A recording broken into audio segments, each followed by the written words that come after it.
Rich and Ryan welcome you to the RNR Dust Stuff podcast. Hello, everyone. Welcome to R&R Does Stuff. Today, we're going to talk about where we go gaming. The gang goes gaming. No, again, I don't know if we'll touch on anything retro vintage computing wise this time. Maybe something will pop up like last episode, but this is another one of the things we love. And I think if you look at our little bio, it's like join us on our adventures and the things we like to do. A lot of vintage, but I tell you what, we're also gamers. Yes, definitely. We have definitely a lot of gaming to talk about today. A little bit of a wrap up from the last episode. Yep. Where part of my adventures, we stopped at Origins in 2024, and I met our Pennsylvania gang. I am so jealous every year. Dear listener, there's only so many things you can do every year, right? There's only so much time that you can go do things. There's only so much money, right? It's just you can't do every single thing you want to do. But Origins was actually the very first gaming convention that Ryan took me to. I didn't even know gaming conventions existed. And he was like, well, why don't you meet me here this one weekend? And I did, and I was hooked. And oh my God, I can't even tell you how many years ago that was. My daughter wasn't even alive when we first went to Origins. And how did it go this year? Tell me all the things to make me jealous. We had a great time this year. Got to do a little bit of homebrew stuff. There's a group out there that does a lot of homebrew adventures where Amy and I played some Ghostbusters. An RPG? No, it's a board game miniature Ghostbusters where they have their own set of rules, and you're moving the original Ghostbusters around. They can get into Echo 1 and drive around, and you're popping out, and you got dice. You're trying to, hit the ghosts and then trap them and get them back to the firehouse. And then, of course, you know who shows up. The Marshmallow Man. Stay Puft. He is there. They have an awesome Stay Puft Mini, which is ginormous. And, we tried to stop the gatekeeper and the keymaster, and they went around us. We had them we had one of them briefly, and they got out. And, of course, yes, the demon was summoned. Oh, you didn't win. It was pretty, Stay Puffs crushed the church and us. We've talked about this. I love games that you can't win sometimes. I love the idea that, especially on co-ops or games like that, boy, it's on a balance. That little razor's edge of the game's too hard versus the game's too easy. And I like when they find that balance that sometimes all your rolls go well, sometimes your strategy goes well and you win. And other times, a couple bad rolls, a couple bad strategy decisions, especially the first time you play a game, is very easy to have happen. Yeah, and we were down to the point where she was giving us a little extra there, and we couldn't roll what we needed, and Stay Puft grabbed us off the top of the building, and we were toast. Sorry, man. Or roasted. It was fine. Roasted, toasted. It was great. They did an awesome job with the adventures and all their stuff they did. We did the Ghostbusters this year. They ran Smurf Wars again, which is you're picking this band of Smurfs from those old Peo little Smurf minis. Yeah. And they gave them all abilities. And then you're doing a battle royale with Smurfs. That is great. Yes. So we've done a lot with them over the years, and highly recommend it. And I can't remember the name of their group, but they're great. Every time I see their stuff, I'm so into it. I love the homebrew minis, and I love what they're doing. So they're phenomenal. And did you all do anything as a group? Was there any games lined up that was everyone? We did an escape room together. Ooh. So we did that. So that was really fun. I believe we actually got out of that one, so that was cool. We didn't actually. The crew is pretty good at escape rooms. Now, as we talk about true dungeons and puzzles, that's maybe a different story. But escape rooms, the crew does pretty good. It varies. We had some. We'll get to Gen Con here in a little bit. We didn't do so well on a couple of escape rooms at Gen Con. But we had a good time. Yes. We did. 3 of us did Monster Mash. So Amy sat that one out, where it's like a D&D minis with everybody has a different skill set, and you got to go fight everyone. Oh, we've played that before. I've played Yes. that with you before. Yes, yes. You got to get closer to someone. You got to be attacking somebody every turn if you can. That was phenomenal. Amy and I, this is going to be the retro piece for those that like shows from I believe the 80s. Adrian Paul was there from Highlander. You mean there can only be one? There can only be one. He was there. Wow. He was doing sword fighting lessons. What? Yes. He was doing a sword fighting encounter, and he does this. He has a company now that goes around, the U.S. and I think the world to actually do this sword fighting encounter where he'll customize the encounter or the experience for what city you're in, give you training because he's done a lot of it, and then it sounds like a really neat experience.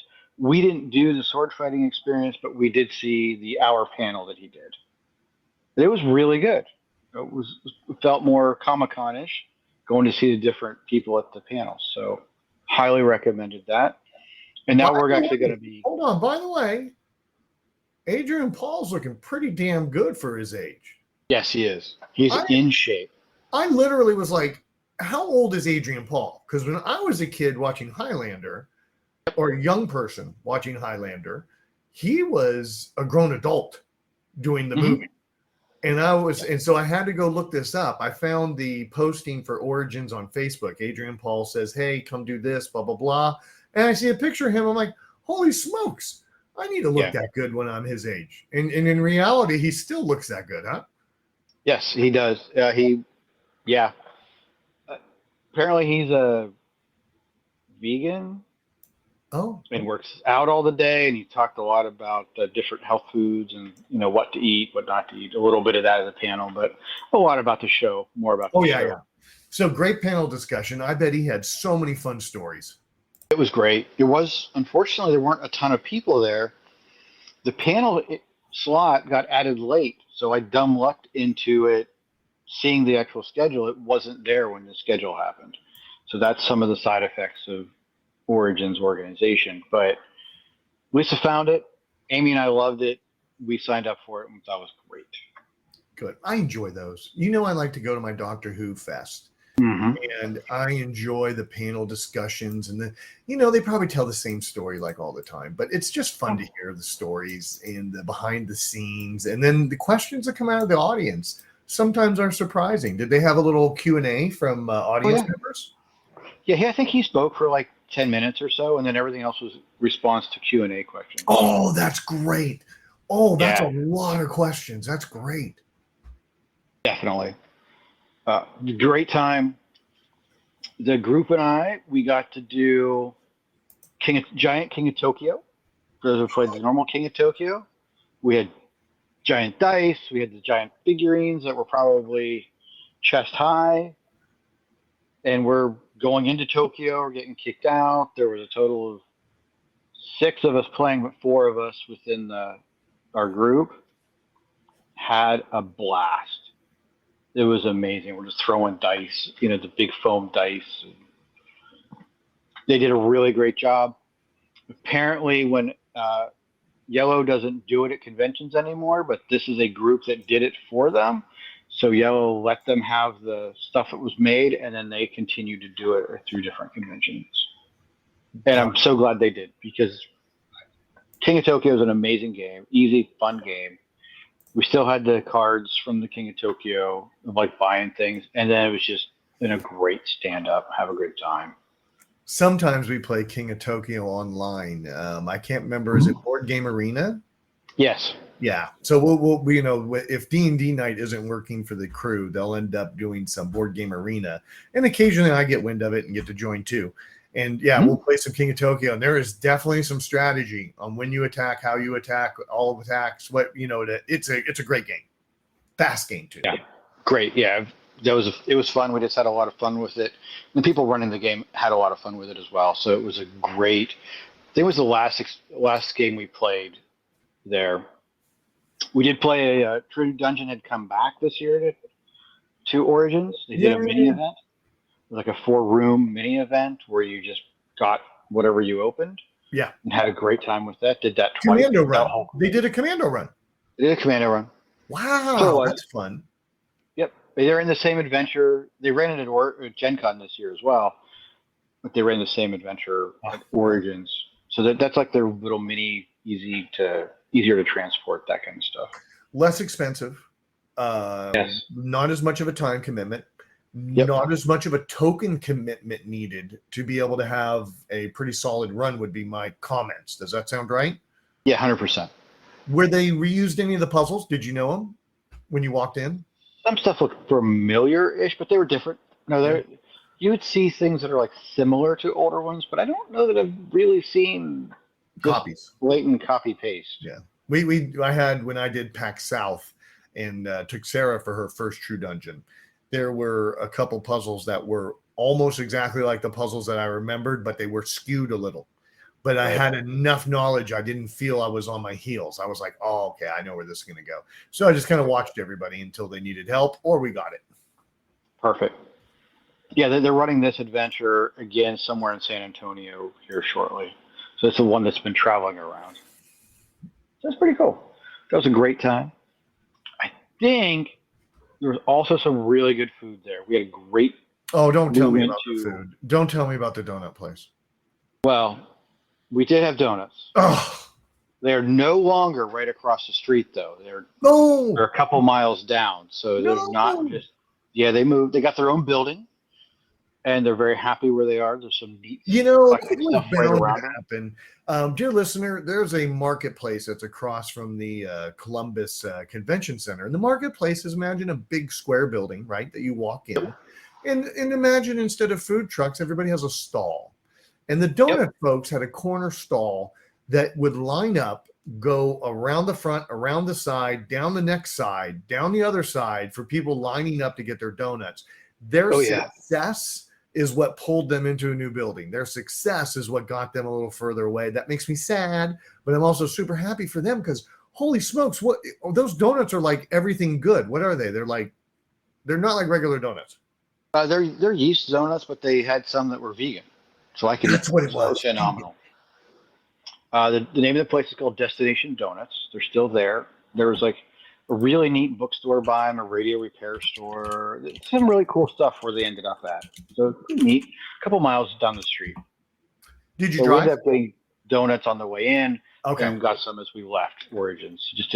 We didn't get them every day, which is probably fine. That's actually probably better. You shouldn't eat them every day. But I think we did the couple years we had them every day. Because even the vegan ones, I remember trying it going, holy smokes, this is a donut. This has all the same great things in it I love. And somehow they do that to where other places can try and do that. And they just don't come out well. They don't come out the same way. I got to learn how to smoke donuts, right? Yeah, we also went to Ted's Montana. Yeah. Steak place. Introduced Craig was with us. I don't think he's ever been there before, so got him some stuff. Dude, tell me you got the root beer while you were there. Well, of course. Why would I not get the root beer? I can drink it. I'm gonna get it. So tasty. That is one of the great places to stop.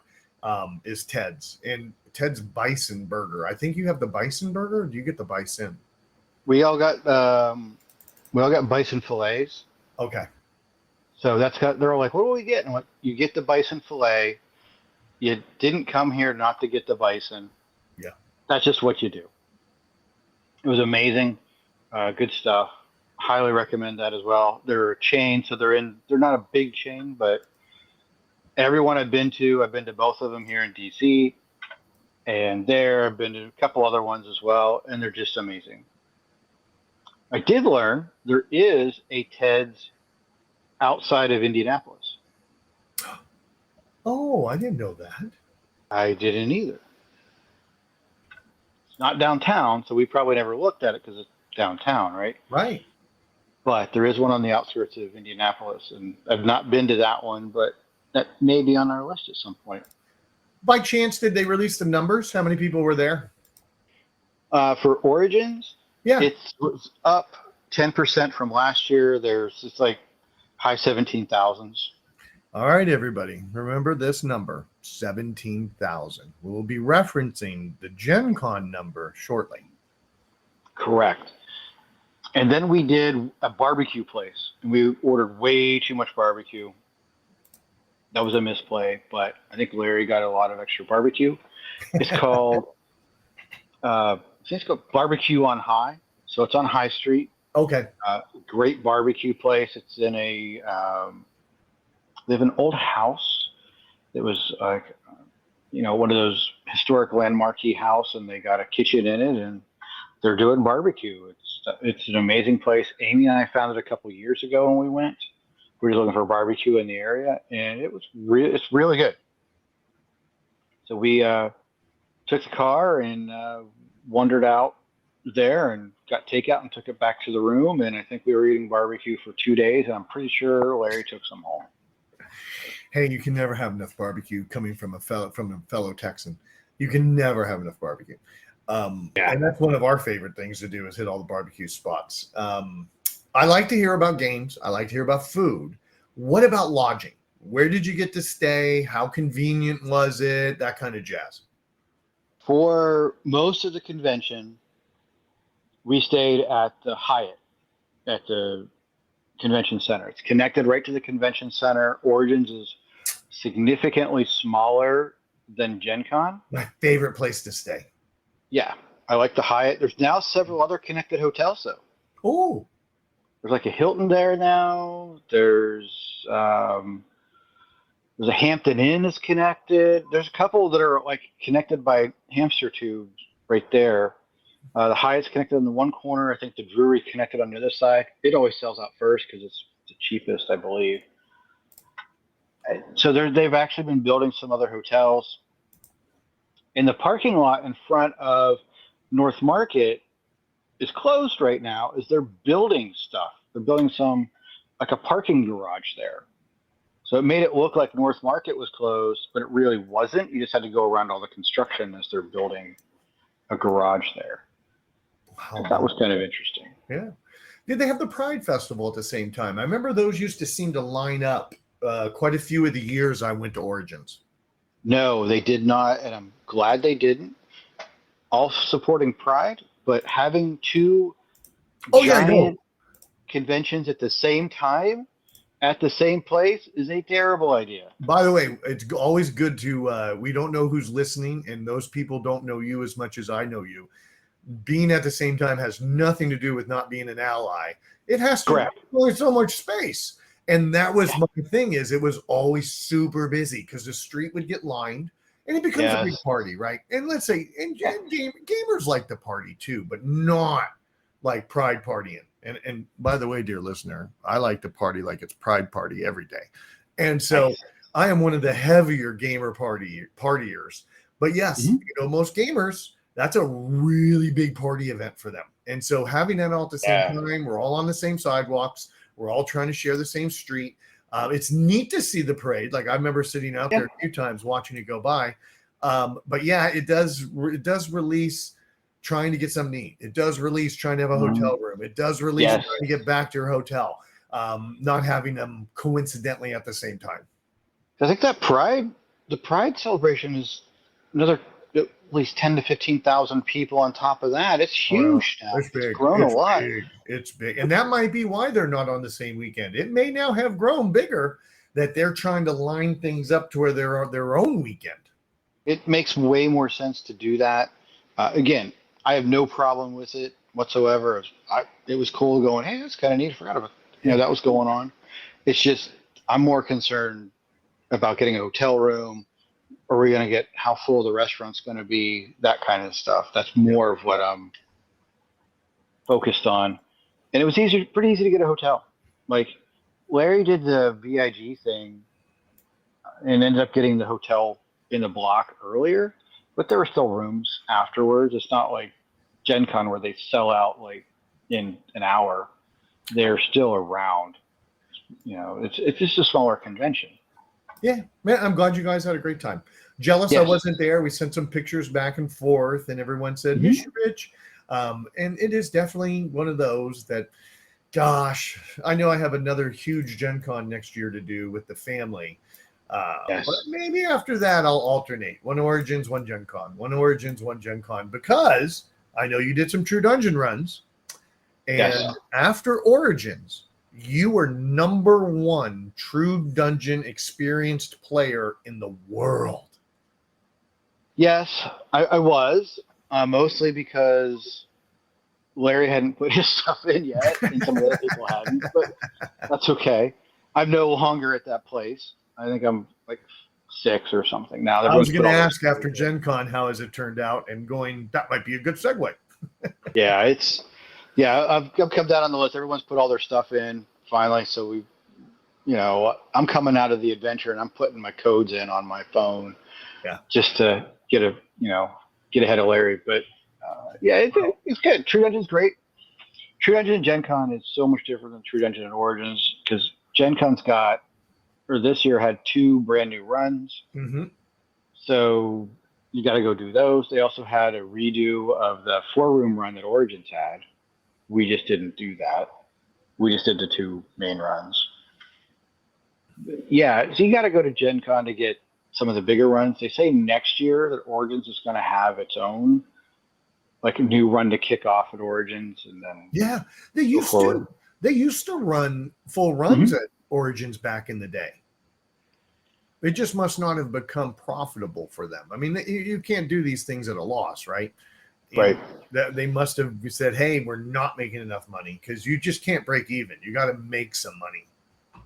Yes, I saw an email from Gen Con. They had 5 53-foot trailer trucks full of stuff for Gen Con. Wow. So that's a lot of stuff. You're making, you're transporting, you're fixing what accidentally broke in transport. Oh, nothing breaks, Ryan, in transport. Nothing breaks.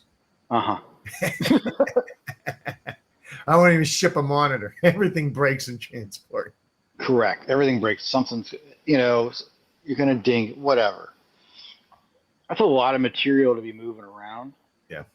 And I get it. That's a lot of expense to be moved that around. So I'll be very interested to see what they do next year at Origins. I'm hoping they do something new at Origins, and then we don't have to redo that particular adventure at Gen Con, and it gives us other time at Gen Con. That's kind of the thing. Yeah. But it was good. I really like Origins. I think it's probably still my favorite convention that I go to. I like the smaller size. I want to just go play games. They are a little worse from organizational perspectives. This year was a little better. You got an email with a QR code. You scanned it. They printed out your badge and handed it to you. Oh, smart. That's how I like Cisco. When I go to their conferences, they'll just boom, boom, boom. There you go. It's really quick. It's really easy. No one has to hunt for your envelope. It just makes it happen. So that was good. Now it was like 5 minutes in line and you're done. It was great. Gen Con, I didn't have to do any of that because I had my stuff mailed to me. I went ahead and paid the extra. So I didn't have to deal with will call. But I was not there the full time this year. I showed up a little late and left a little late. You guys were there on time, ahead of time with Wednesday. Did you see the will call line at all? Was it still pretty nuts Wednesday and Thursday, or how was it? I did see it a little bit. I also spent the extra $15 to have it mailed to me, which I'm still mixed on that, but it did make life a lot easier. I don't have to deal with the line ever again. Right, and that's just kind of the factor there. I know it was going down that hallway just like it did. I think there was one day I saw a picture that someone posted. It was out the door. Oh boy! And I've done that once before, and I'm like, I hate spending the extra $15 already on $110, $120. just for them to mail it to me. But wow, it was so much easier just to have the stuff. That said, I was a little nervous I'd forget to pack it. That's always a fear of mine. I would forget to put it in my suitcase or whatever. So that's a trade. I didn't care for it, but And I am checking right now about Gencon because I saw the number of attendees. Oh, did you? I'm looking to double check that right now. They are saying, where were the numbers? Okay, more than 71,000 gamers, Ryan. That's attendees, folks. 71,000 attendees, not including vendors or people that are working for vendors, not including staff, security, hotel operations, as in the people they hire to watch the doors for your badge, or I shouldn't say hotel, facility operations. Right. There has to be 90-something thousand people there, dude. Oh yeah, I was going to guess 80, but sure. Yeah, I'm gonna say GM badges. Yep, I'm gonna say 10K on GM and exhibitors. So we're at 81. Now we got to get the people that are working the thing. Maybe that's 5, maybe 86. I'm gonna go 90. But that's holy smokes, that's a lot different number than Origins. Yeah, and it felt different. Origins, the exhibit hall is like a fifth the size as Gencon, which is fine. But their aisles are a little wider, and you can get down them easier. And I did know other people that had done to both from a vendor perspective. Origins is definitely worse for them from a vendor perspective. There's just not as many people buying stuff. Oh, they don't make as much money. Yeah, we've talked about on another podcast we've chatted that I've been on the bus with an artist person coming from the airport, and they're like, no, this is where I make my money for the year. So they work all year long, but this is their moment. This is where they pay all their bills and they get to keep doing what they want to do. Yep. This is their Black Friday. Yes. 100%. People come to spend when they come to Gen Con. So it is crazy. Now, you guys got there early, and I'm going to bring up some of your failures. Tell me about what happened before I was there. What did we do? Oh, we did not get out of the escape room. That's right. You did not finish the escape room. I'm sorry. Oh, there were only 3 of us in the escape room, and it was probably designed for 8. And we had all kinds of problems. We're like, what are you guys talking about? We didn't get some of the clues. And we're like, I think the guy's name was TJ. It's like, hey, TJ, we need another clue. Initially, they're like, hey, after you use 3, you're going to have to do something for a clue. We're on clue 4. And he's like, yeah, okay, do this. He knew we were not getting there. And then found out at the end, and I'm being vague on purpose, but there was another door to open with more stuff that we didn't even get to before we ran out of time. We're like, oh, that's not happening. And these are the folks that we did before, where they actually had 3 to 4 rooms. And remember, one was an elevator. Like you got into a small room, and they pretended you were going down a mine shaft. So you're in a mine car, and they juggled it enough that it really had a great feeling of movement. And so they're super intricate. And I think this is Escape Room Indie, or I think that's the group, right? Yeah, definitely. I have the Escape Room Indie. Yep. Because this is. Oh, you got a badge out of it. I mean, we got a pen out of the one. Yep. Yeah, that's really cool. So we did 2 escape rooms with them. The first one was on Wednesday. Luckily, United didn't mess me up, and I got there in time, and we got over the escape room, no problem. It was a little. If United would have messed me up, it would have been. I wouldn't have made it. We only had like an hour or so between getting downtown and going over to the escape room. Well, so we did that one, and we did another one about, I don't know, Saturday or Sunday, Saturday maybe. Yeah. You were at that other one we did there with. I was not with you as you almost where. Oh, I wasn't there for the second escape room. What was I doing? Oh, you didn't go to that one.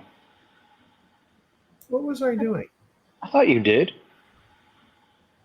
No. We did 3 escape rooms. I never did one. You didn't do any escape rooms? I didn't do any escape rooms. We had a vintage one we did. It was vintage computer based. There was What? an SNES game that they customized that had clues in the SNES game around the escape room, and then there were clues in the escape room that told you what to do in the SNES game. That's incredible. That was amazing. So there is our vintage tie-in right there. Yes. I'm And then always surprised when we find a vintage tie-in. Yes. I think it was like an emulated Pi, but they were using SNES controllers or NES controllers. Yeah. And I could just see the cable going inside, so I'm betting they're the USB ones. Yeah. But whoever wrote the stuff they did, they custom it. It looked like it. It looked great. And then we had the other one back in the escape room where we were trying to save the world or save ourselves. And it felt OG for me because I got in a little late, but because it was such a smaller group coming this year, we were all in one room. Yes. It was like the old days where we had Yes. 2 in the back, 2 in the front, and we're having like a big sleepover. You know what I mean? That's Every cool. night was telling ghost stories before we went to sleep, but it was OG hotel room time, and we were downtown, so it was super easy to get around. I know one night I maybe drank too much, and the next day at around 1, I needed a little break. I just walked back to the room, turned the lights off, kind of chilled for an hour, and then got back to it. Oh, that's cool. Yeah, that was great. It's good seeing that kind of stuff. So, what did you do? Did you get to play any D&D? Did you run any D&D? Ryan. Don't act like you don't know that I'm the champion of the AD&D tournament that was happening there. Not only am I the champion, Larry's a champion and Drew's a champion. They had a advanced Dungeons and Dragons tournament. They followed basic AD&D. I shouldn't say basic. They followed advanced Dungeons and Dragons very well. A couple homebrews in there, which everyone who plays AD&D has to have some homebrews. The system just wasn't perfect, and so you've got to do it the way you want. Oh, look, you got the championship pen right there. They handed out this really cool laser engraved pen for 2024. But what a great group. They had such a fun module. Drew, Larry, and I sat down with another group of 3, and we sat the first portion of the competition was 2 4-hour sessions, and they weeded out whoever had the top scores moved on to the final. And we got done in the first session, the first group running the 4-hour module with 20 minutes left. And everyone was like, oh, y'all nailed this. You're going to be in the finals. Y'all nailed this. And I guess our group, we were really committed to playing our parts. Everyone played their characters. Everyone played their character. No one played anyone else's characters, which is really important for being streamlined, right? And we did not have analysis paralysis. We had a very good group of people, and we just pushed through. Everyone knew what to do. Everyone played their role. Everyone thought about the group, not just themselves. And we did great. We got through it, and we got invited back for the finals. And I'll tell you what's very interesting. The finals, no lines and veils. So if anyone's listening, listener, and you're wondering, what's this lines and veils? Look up role-playing games, lines and veils. And what this is if through HSC, I've learned more of this. In the younger community of gamers, they'll say, hey, this kind of topic's off limits for me. This is a topic I don't want to deal with in a game. I'm here to play a game and have fun. I'm not here to talk about that topic. And let's just use that topic as the idea of enslaved children, right? Let's just say they don't want to have an adventure with children who are enslaved. That's just not something that's fun to them. That could be a line. Okay. That could be a line. Where you could hold up this little like X or circle thing. X is part of it. Veils might be the idea of, hey, if we do some if kids are enslaved, I get it, but no torture against children. You kind of have some veils. And as a player, you have a safety card. And that safety card is what you use if there's anything that could be traumatizing to you or is maybe PTSD related. Just imagine not only life events, but imagine a soldier, back from war. There could be some PTSD moments that they don't want to role play. So you have that little red card, you touch it, your DM sees that and alters the course of the adventure accordingly. Oh my God, dude. We're playing the finals. Within 3 minutes, we figure out there's enslaved children. And then we find out there's cannibalism where they're eating the children. And we're old school gamers, right? And so we're used to all. I mean, look at Greyhawk. The setting of Greyhawk was so wrong on so many levels of the things that were incorporated because they were really copying real life. And a lot of people don't want to copy real life nowadays. They don't want all that baggage in their role-playing games. So I'm used to it. It didn't bother me, but I immediately went, oh yeah, no lines and veils. I was like, we're talking about eating kids in the first 20 minutes of the game. So that was funny and reminded me about being an older gamer in this more newer game environment that's happening at Gencon. I looked around. Everyone at the table was 45 and up. You know, the only person that was a younger person was the organizer's son, who was in his 20s, that was also helped and participated. People had different roles in the final that they played different characters, so the DM would bring them in to play their character, their NPC. Oh, that's cool. So really fun little tournament, and you know, next year we're gonna have to sign up again so Larry, Drew, and I can be 2 year in a row champions. That'd be awesome. That sounds like a great adventure. Yes. Now I know you came alone. Yes. Right? The girlfriend stayed behind this time. No, but you got her to the convention. How did you get her to the convention? Oh, Ryan, the thing you sign us up for every year. Tell everybody about what you sign us up for every year. There's a magician that does a magic show for charity at Gencon. Alex, he was on. What's his name? Caleb Wiles, I believe. Wow, I totally messed up that name. Go on. He was on Penn and Teller's Fool Us. I do not believe he fooled Penn and Teller, but he gives a good magic show. And I'm like, oh, it's a magic show. I love magic. I really like magic shows. And he's at Gen Con. It's an hour long, and it's for charity. All of this is a win. This year, he actually had a headliner, so there was him and another guy, where the last 2 years, it was just him. This is year 3 for him. I think they keep getting better every time. And the room gets bigger. The room gets bigger every year, Ryan. This room, I think, was smaller than last year's, though. Really? It felt smaller. I don't know if it was or not. But this is definitely bigger than the first year. Oh, yeah, 100%. This one felt more stagey with lights. And the last year was just, hey, we're going to put like 200 or 300 chairs in a room, and you're on that little stage up there. This one felt more like a show stagey kind of thing. Yeah, they had a cameraman and everything in a big display so the people in the back could see what was happening up front. Yeah, and I think they were streaming it on Twitch. I think that's what David said. There was a little QR code outside that they were going to stream it on Twitch. So that was great. So what does the magic show have to do with Sarah? Okay. So, you know, I always have to find a way to become the center of everything, right? That's just pretty much my mission in life, to be the center of everything. I didn't volunteer to be an assistant at all. I was being very good. I kept my hand down, even though I wanted to be an assistant every time.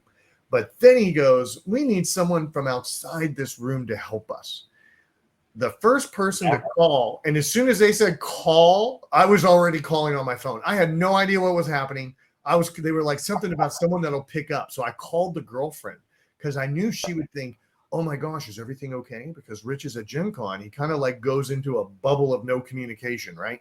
Yep, and 100%. So she did pick up, and then I just yell, hey, guess what? You're in a magic show. And I ran up to the stage before anyone else could even, people could have had their hand up. I was like, F them. I'm getting Sarah into the magic show. And you did. 100%. Yeah, you definitely got her into the show with no prepping, no nothing. Yeah. It's like she answered, she's in the show. And they did. That was great. He took the phone from me. Everyone laughed because I'm just walking up going, you're in a magic show. And he takes the phone and he needs her to give a number. And then he has a deck of cards. And he needs a number for the person to count down. So how could anybody have prepared this? Because it's from some random person outside the room, right? And the only thing he said, and Ryan and I both heard him go, how about you don't pick a number like 48? And Ryan and I were both like, we know she was going to pick 42, the Hitchhiker's 100%. Guide to the Galaxy. Yep. And sure enough, she switched it to 24. And that was the number she gave him. So we both saw that coming. But that was a really fun little moment, you know what I mean, of the whole event. And now you've got me over here. I'm going to be checking out their Twitch channel under recent broadcast and see if they actually have that whole event. So I can show that to Sarah so she can kind of see the opposite side of her conversation that was there. So hopefully it is up there. I'll be checking that later. Maybe I'll put it in the show notes. Yeah, I just thought David mentioned that, hey, here's this little QR code, and he was trying to watch some of it while he was waiting for us. Because, you know where the magic show was. It was right beside where we normally do robots. I know. Super Robo Rally. Yeah, that didn't happen for us this year. We were not lucky enough to win the lottery to get tickets for the event. And let's be honest, we all had it as our number one item. And Ryan, I had a super low number. Yes. I was in the 3,000 or 2,500 or something. I may have been in 1,000, Ryan. I think I may have been in 1,000 number. I still couldn't get tickets. That many people want to go. Yeah, it was super. They went quick. It just didn't happen this year. I wasn't necessarily hurt by it, but I mean, I love doing it, and I'm looking forward to trying to get next year, and looking forward to us getting in there. But it's just like, we packed it with some other stuff. That's right. And I think we did have a conversation. Somehow we're going to make it work next year. We're going to somehow figure out how to get a run in, even if we have to work with everyone. But we'll figure out a run. We're going to make it happen. Yes. And I've heard next year, if we get in, they want us to dress up. Like I know. It's a little like, I don't know what's going on here. And dear listener, they definitely prefaced it's supposed to be bad costumes. Yes. So if you had Hammerbot, I was thinking I would tape 2 Miller Lite 12 packs to my shoulders to represent that I was Hammerbot. And so it's, bad costumes, not go get something cheap and make it happen. I wonder if we can find like an MC Hammer costume and put the 2 beer cans on your shoulders. Get this. That's like totally like a mashup. You would have the MC Hammer pants with the Hammer boxes. That's a great idea, Ryan. That's a great idea. That might happen. I like that. So it was pretty good. It was right there. Yes. Now, I know we picked up some books. Oh, the player's handbook thing that was going on. We did. That was really neat. So they released before anyone else the new player's handbook with a special die, a special coupon code, and a special sticker for Gencon. Right. You had to sign up, and this was really smart. You had to sign up every day to pick it up between a certain time period. And if people didn't pick them up and went back in the pool, that solved the Lorcana lineup issue. Yeah, it was an event that dropped at 7 a.m. each day for that day. So you got tickets. You were guaranteed a slot. You didn't need to go rush. Nope. It was a 3-hour window each day. You just wandered over there. And if you're at the end of the window, the times we went to the end of the window, you just walked right up and got your book and you were on your way. There was no wait for me. They scanned my badge, and it was longer to walk from my badge to where they scanned my badge to pick up the book was longer than the amount of time it was to pick up the book. Right. And so it was one for the charity stream that we do at the end of the year. So there'll be the book, the code, the special sticker, the special dice. So on Sunday, that was very helpful that you helped me get another book just for myself, kind of along those lines. So it went great. I know that a lot of people got them. I did not really hear about anyone not getting them. So I do think they must have had enough for the people that are interested in the new player's handbook that's coming out from D&D, that it worked. I think it worked really well. Yeah, they had the ticket system looked like a 725 a day. You were allowed to buy 1 book per day per badge. Is kind of how the system worked out. And from what I can tell, the only thing different from the book is there's an emblem on the back that says 50th Will Dragon with 50th on the back of it for the Gen Con release. Otherwise, the book that comes out on September 17th is going to be the exact same book, just does not have that embossed I hope it logo on the doesn't. back. I hope it doesn't, because that is part of the beauty of the charity. Like, I could get this again, because by December, they'll still be rolling out there on eBay here and there. But people will have settled down to where they're, and who knows, maybe they'll keep their price. Maybe they'll keep their price in December. But I really wanted to reward someone who donates that can't go to Gen Con, that does love D&D, to be able to get a gift that they really just can't buy, unless they get it secondhand. Right. And I think that's perfect. So it was great that I'm glad we were able to pick those up.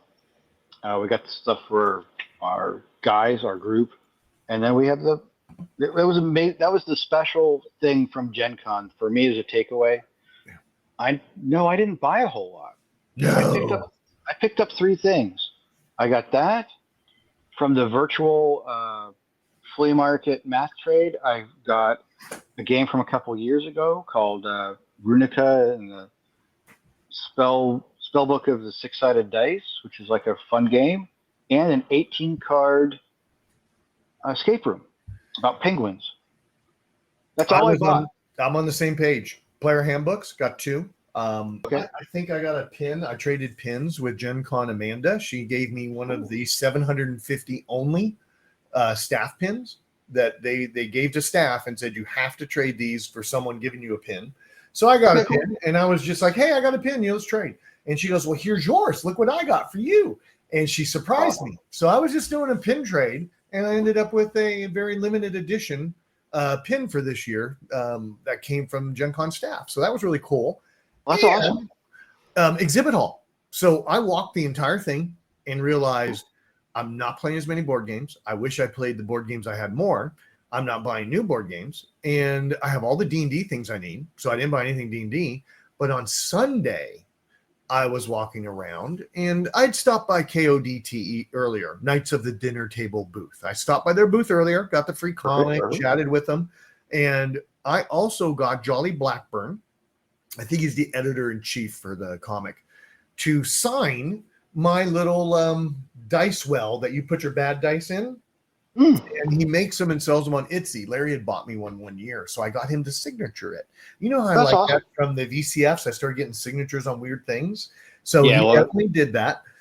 Sunday, I went back by, and Final Days, a miniature skirmish game, basically zombies and people against each other, that KODT put out. Kenzer and Company. I shouldn't say KODT. Kenzer and Company put out. $50. They had it reduced to $10 because they don't want to take it home. Oh, that's nice. So I bought it for $10. I was like, I'll buy that for $10. And the guy beside me is like, that's a really good deal. I'll buy one too. And I think we bought the last ones they had because it worked. Oh, perfect. It worked. They awesome. I'm looking forward to. And they got rid of it. I'm looking forward to hearing how that plays. I've read the instructions on the way home, and I am looking at how to bring an easy pack of it to Gen Con next year. So we can try a skirmish game or two. You know what I mean? Just back at the hotel room like we do with other games. You said it's zombies? Yeah. Bad guys, or they're kind of dynamic. Final Days, the flavor for this, I say zombies, but the flavor for it is the apocalypse has happened. So all good Christians have gone to heaven. The only people left are bad people that aren't Christians. And there's devils and demons and mutated people left on earth. That's the essence. Wow. Yep. Interesting. Skirmish game. Buy your points, build your team, go against each other. I'm looking forward to trying that out. And that kind of wrapped it up for me. Sunday night, my flight, as you know, was at 8 p.m., so I hung out with some other friends that I didn't get to see during the con. I ran into some HSC people that I hadn't seen yet during the con. And I took my time, got to the airport, chilled. My flight was delayed. It was okay. I had a smash burger, got home, no problems. My daughter picked me up, and I was back to life. No con crud, no COVID. Woohoo! Made it this year. Love it. Love it. I was a little nervous about that, but seemed to be doing pretty good. I got my flight was earlier than yours, I had a 2:30 flight. I was wheels down, I think, by 5, and I was home. Yeah. It was great. And you have no con crud, no COVID. Nope. What's crazy, and I know we've talked about COVID before on the show, 3 of the people that had COVID, I hung out with on Sunday. So we all hugged, right? We all hugged because we're friends. We all sat and talked around a table together. How does this even happen? I should have COVID. Who knows? I should have COVID. I don't even know how it works. But, you know. You won the die roll, man. You made your save. That's right. And luckily, all our friends are doing better. They're all on the mend. Everybody's pushing in the right direction. But, you know, the gang goes gaming, and it worked great in 2024. We had a great time this year. I was a little, I'm getting there late. How many things are we going to do? I was a little on the fence. And then once it was done, I was like, man, I love this place. I love these people. Oh, there's so much fun. It's a great time to go hang out. It's get away from the world and just do our thing and not worry about it. And just, we all live in so diverse, you know, we don't live down the street from each other. That's right. But that's what's great. The friends that we've had over the decades at this point. Yeah. And come together and just go have a great time. Like we live right beside each other and see ourselves all the time and go do stuff. It's phenomenal. So really loving it. Really glad we got there. Little sad. I was happy and sad to come home. I know. You know, I'm sore. Still a little sore. A couple days later. So that's the, you know, not the exciting, the happy part of being home. Like, oh God, I'm not walking like 4 miles a day, carrying a backpack of stuff and doing on my feet forever. The sad part is I'm not ever spending every day with buddies. So. Yeah. I know. All right. I wish life could just be us hanging out playing games and computers all day. That'd be great. It's not, but we make the best of the time we do get, and we enjoy it, and we always end up coming back. I love it. And as always, thank you all for following us and listening to our travels, and we're looking forward to sharing more. Thanks, everyone. Bye.